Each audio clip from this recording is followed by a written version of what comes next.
Thank you for purchasing your Fecon Bull Hog. This video will go over the Bull Hog tune-up kit, hose adjustment, pressure test, and rotor speed. First, let's take a look at the tune-up kit. Here at Fecon, we've put together a Bull Hog tune-up kit, which is part number 005-99-020.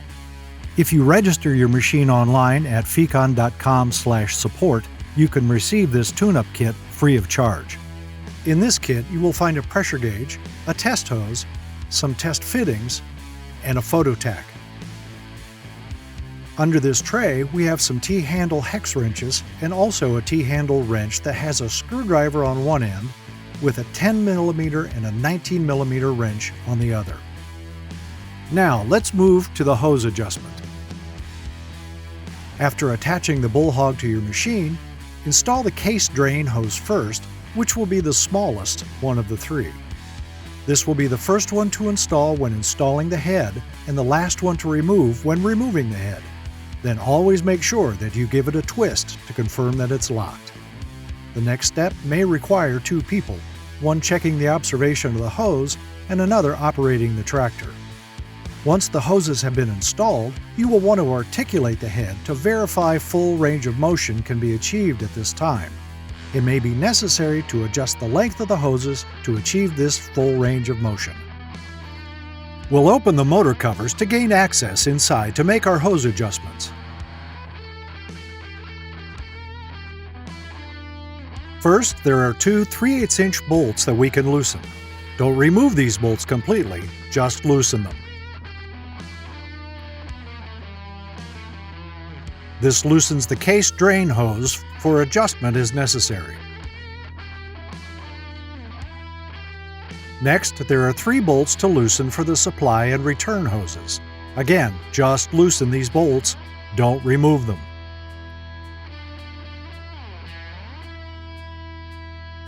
Adjust the supply and return hoses as necessary.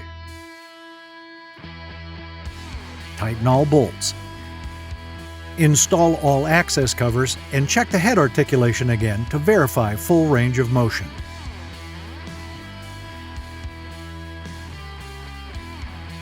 Next, let's do a few pressure tests on your new Bull Hog.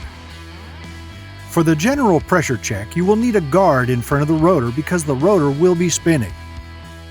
It would be engaged during this test.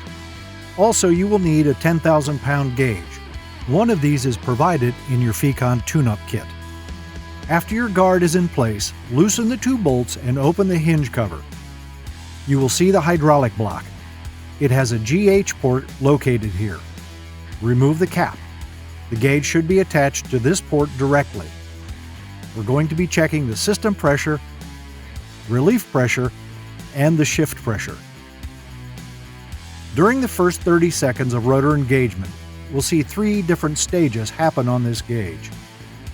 The gauge installed on the GH port is looking for a pressure between 600 and 1400 psi.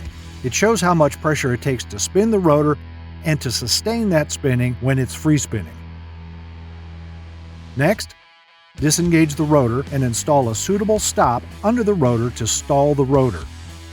Stall time should be limited to no more than 2 minutes. Overheating and damage could occur.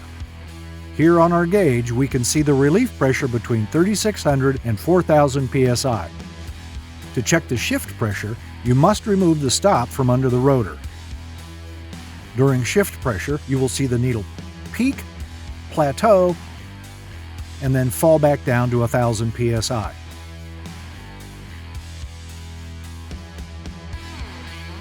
If you have an adjustment that needs to be made to the shift pressure, you can do this by adjusting the shift pressure screw located at the bottom of the motor in the maximum displacement cap. Our final check will be the rotor speed. Remove the non-drive side belt cover. Then install a piece of reflective tape from your tune-up kit onto the top portion of the rotor shaft. To adjust the rotor speed, the minimum displacement of the motor will have to be adjusted. This is located under the right motor cover, and directly on top of the motor is a minimal displacement screw. This has a lock nut on it and then the adjustment screw itself. There are tools in the Fecon tune-up kit for this adjustment. Going clockwise will slow the rotor. Going counterclockwise will increase the rotor speed. For FGT rotors, 2000 RPM plus or minus 100 is spec. For DCR models, the RPM is 2300 plus or minus 100 RPM.